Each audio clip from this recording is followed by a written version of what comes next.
Hello everyone, आज की video में सॉल्व करेंगे हमारे सिंपल क्वेश्चन पेपर का क्वेश्चन नंबर 30 का और वाला क्वेश्चन। और इस पेपर के जो बाकी क्वेश्चन के सॉल्यूशन है वो आपको इसके सॉल्यूशन के प्लेलिस्ट में मिल जाएंगे। प्लेलिस्ट की लिंक मैंने डिस्क्रिप्शन में दे दी है, वहाँ पर जाकर आप इस पेपर का कंप्लीट सॉल्यूशन देख सकते हो। चलिए तो देखते हैं इस क्वेश्चन में हमको क्या दे रखा है।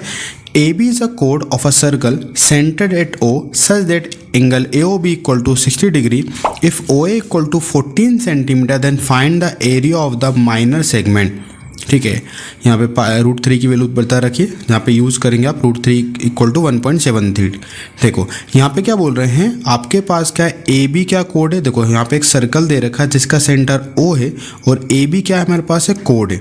और जहाँ पे जो एंगल AOB है, यानी कि ये वाला जो एंगल बन रहा है एंगल AOB, ये वाला एंगल ये कितने डिग्री का बन रहा है, 60 डिग्री का बन रहा है। और आपको OA यानी कि ये आपको दे रखा है 14 सेंटीमीटर। तो रेडियस है, रेडियस तो दोनों तरफ क्या रहेंगी, हमारी इक्वल रहेंगी। ठीक है, तो यहाँ से then find the area of the minor segment. ठीक है, आपको माइनर सेगमेंट की वैल्यू निकालनी हो। माइनर सेगमेंट क्या होता, किसको बोलते हैं अपन, ये वाले को, है ना। ये जो रहेगी ये आपको सेगमेंट निकालना है। ठीक है, चलिए तो करते हैं इस क्वेश्चन को हम कैसे करेंगे। देखिए देखो हम यहाँ पे क्या करते हैं, एक छोटा सा फिगर बना लेते हैं। जैसे हमारे पास ये हो गया सर्कल और ये सेंटर और ये हमने बना ली कोड। ठीक है, ये O हो गया, ये A है और ये B है। और रेडियस आपको कितनी दे रखी है, 14। तो देखिए अब यहाँ से क्या है हमारे पास, और ये एंगल भी दे रखा है 60 डिग्री। तो हम ये तो क्या होता है, यहाँ से लेके ये पूरा OAB यहाँ से यहाँ तक है ना, ये वाला इसको क्या बोलते हैं अपन, ये सेक्टर होता है हमारा। सेगमेंट तो हमारा ये नीचे वाला होता है। ठीक है, और इसको बोलते हैं यहाँ से सेक्टर। तो देखो क्या होगा, अगर हमको क्या करना है, ये सेगमेंट का एरिया निकालना है तो उसके लिए आपको क्या चाहिए रहेगा, ये जो सेक्टर है इसका एरिया चाहिए और आपको ये ट्रेंगल का एरिया चाहिए। अगर हमको ये सेक्टर का एरिया मिल जाए देन उसका ये एरिया ऑफ ट्रेंगल मिल जाए, तो हम क्या करेंगे, पूरे सेक्टर के एरिया में से ये ट्रेंगल के एरिया को माइनस कर देंगे तो आपकी सेगमेंट निकल जाएगी। देखिए करेंगे कैसे वो हम देखते हैं। सबसे पहले हमको क्या क्या गिवन है इस क्वेश्चन में। ठीक है, इसमें हमको दे रखी है इसकी रेडियस। ठीक है, रेडियस आपको कितनी दे रखी है यहाँ पे, 14 सेंटीमीटर।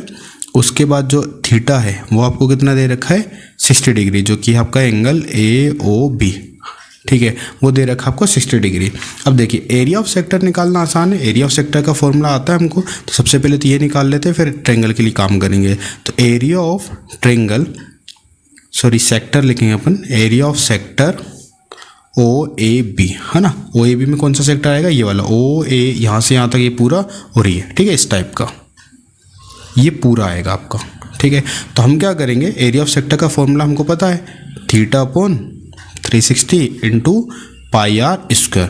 यहाँ बेस की वैल्यू पुट कर दो। तो थीटा की वैल्यू कितनी दे रखी है, 60 डिग्री। ये दे रखा है हमको 360। पाई की वैल्यू हमको पता है 22/7 होती है और r कितना दे रखा है, 14। तो स्क्वायर लगा इसलिए हम 2 टाइम्स लिख लेंगे इसको।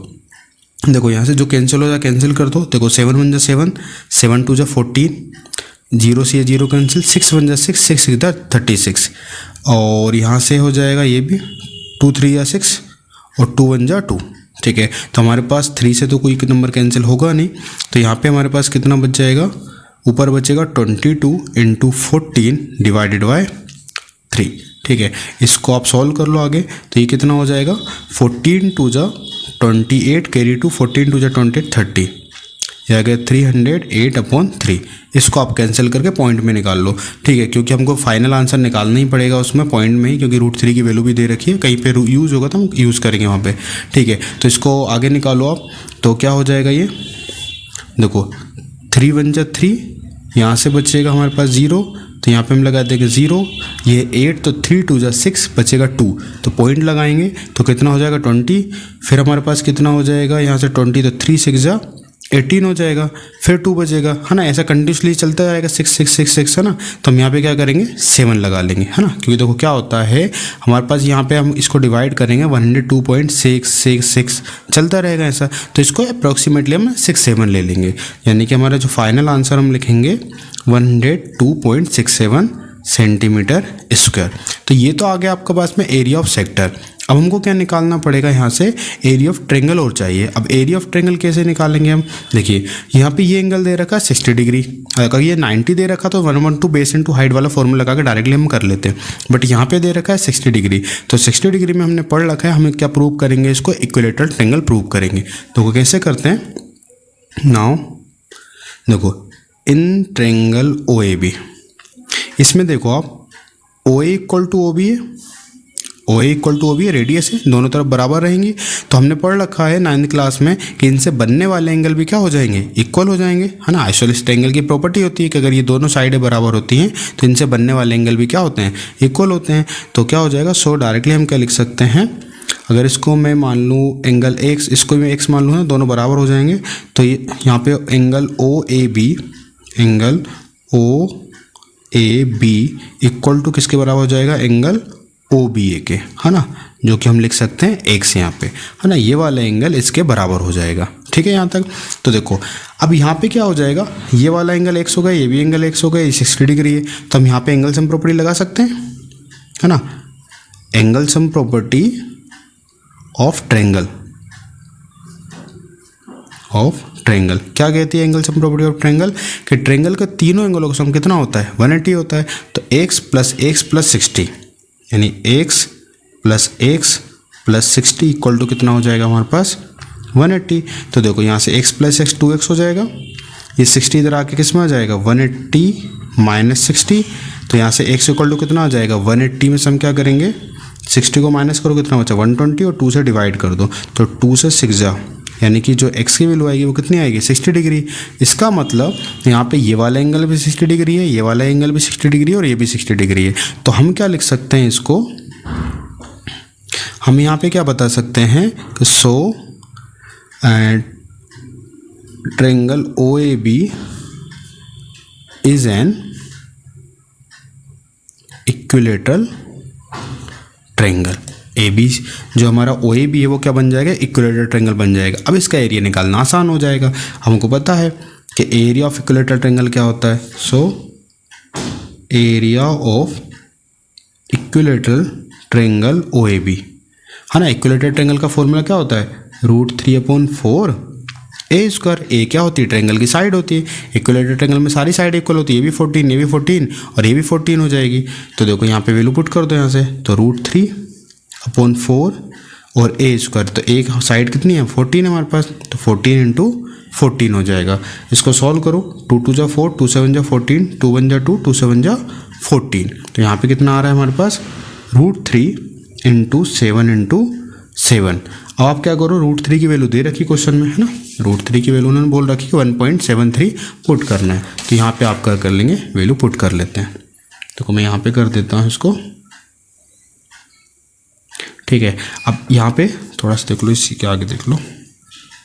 तो यहाँ पे हम √3 की वैल्यू पुट करेंगे 1.73 मल्टीप्लाई बाय 7 × 7। देखो अब इसका मल्टीप्लाई कर लो तो ये कितना हो जाएगा 7 × 3 = 21, है ना। और यहाँ पे हो गया हमारे पास 2, 7 × 7 = 49, 49 × 51 कैरी 5, 7 में 7 और 5 कितना हो जाएगा आपके पास में 7 और 5 12, है ना। तो 12.11 आ गया, इंटू एक 7 और बचा अभी, इसका और मल्टीप्लाई कर लो तो ये हो जाएगा 7 में 7, 7 में 7, 7 2 = 14 कैरी 1, 7 में 7 84.77 सेंटीमीटर स्क्वायर, ठीक है। अब देखो अब आपके पास में क्या हो गया, यहाँ से एरिया ऑफ सेक्टर यहाँ से मिल चुका है आपको ये, और यहाँ से मिल गया आपको एरिया ऑफ ट्रायंगल। तो हमको पता है हम पूरे सेक्टर में से ये ट्रायंगल के एरिया को माइनस कर दें तो ये सेगमेंट तो बचेगा। तो हम क्या कर लेंगे, यहाँ से हम यहाँ पे लिख लेते हैं, आई होप आपको अच्छे से दिख रहा होगा। यहाँ से हो जाएगा now area of minor segment, है ना। इसका माइनर सेगमेंट निकालने के लिए हम क्या करेंगे, पूरे सेक्टर के एरिया में से area of sector minus area of triangle कर देंगे। तो एरिया ऑफ सेक्टर कितना आया 102.67 माइनस कितना आ जाएगा 84.77, ठीक है। इसको आप क्या करो माइनस कर लो, है ना। अब यहाँ पे माइनस में मिस्टेक नहीं होनी चाहिए, ठीक है। तो यहाँ पे माइनस करो तो यहाँ पे कितना आ जाएगा 102.67 84.77। देखो यहाँ पे कितना आ जाएगा हमारे पास, 7 में 7 जाएगा तो बचेगा 0, यहाँ पे 6 में यहाँ से कैरी लेंगे, 16 में 7 जाएगा बचेगा हमारे पास 9, यहाँ से 11 में से 4 जाएगा, हमारे पास कितना बचेगा, 11 में से 4 जाएगा तो 7, यहाँ पे 9 में से 8 जाएगा तो 1, तो कितना आ रहा है हमारे पास 17.90। देखिए अब ये सारी कैलकुलेशन मैं आपको इसी में क्यों करके बताता हूँ कि आपको भी समझ में आए। ऐसा ना हो देखो मैं कि कैलकुलेशन अलग से करके भी यहाँ पे लिख सकता हूँ, बट ये सारी कैलकुलेशन मैं आपके सामने इसलिए करता हूँ तो आपको भी समझ में आएगा हम किस टाइप में क्वेश्चन कर रहे हैं, कैसे हमने कैंसिल किया, किसका किस में मल्टीप्लाई कर रहे हैं और किसका पहले मल्टीप्लाई करने से थोड़ा सा हमारा आंसर जल्दी आ जाएगा। ठीक है, इसलिए सारी कैलकुलेशन मैं आपके सामने करके दिखाता हूँ। ठीक है, तो यहाँ पे कितना आ जाएगा 17.90 लिखो या 9 लिखो, बात एक ही है। ठीक है, तो ये आपका क्या हो जाएगा, इसका माइनर सेगमेंट का एरिया रहेगा ना, ये वाला एरिया हमारा निकल गया। जब भी माइनर सेगमेंट वाले इस टाइप के क्वेश्चन आते हैं, ठीक है, अगर हमको सेक्टर का सिर्फ बोलता तो यही आपका आंसर था, बट आपको क्या बोला, सेगमेंट का बोला, तो इसलिए कभी भी ऐसे क्वेश्चन आए तो आपको क्या करना है, एरिया ऑफ सेक्टर निकालना है, देन उसके बाद एरिया ऑफ ट्रायंगल निकालना है, देन एरिया ऑफ सेक्टर में से आपको क्या माइनस कर देना है, एरिया ऑफ ट्रायंगल। ठीक है, तो आपका एरिया ऑफ सेगमेंट निकल जाएगा। तो ये आपका क्या रहेगा, आपका फाइनल इस क्वेश्चन का आंसर रहेगा। ठीक है, तो आई होप आपको ये क्वेश्चन अच्छे से समझ में आया होगा। यदि फिर भी आपको कोई डाउट रहता है तो आप हमको कमेंट सेक्शन में पूछ सकते हो। चलिए, तो आज की इस वीडियो में इतना ही, मिलते हैं फिर नेक्स्ट वीडियो में। Thank you.